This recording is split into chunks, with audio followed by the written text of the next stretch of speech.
As we live and die, that's a natural event of the universe, nothing to be talked about. Even when we get upset or be peaceful, that can be turned to the state of natural being.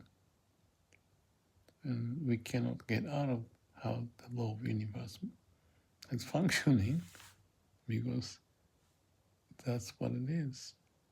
But because all this simple thing, obvious thing, we don't get it because we use our mind and look for some place else.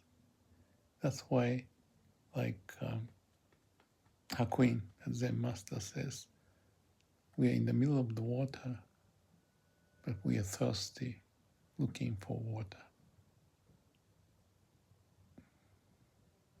And I cannot laugh at it because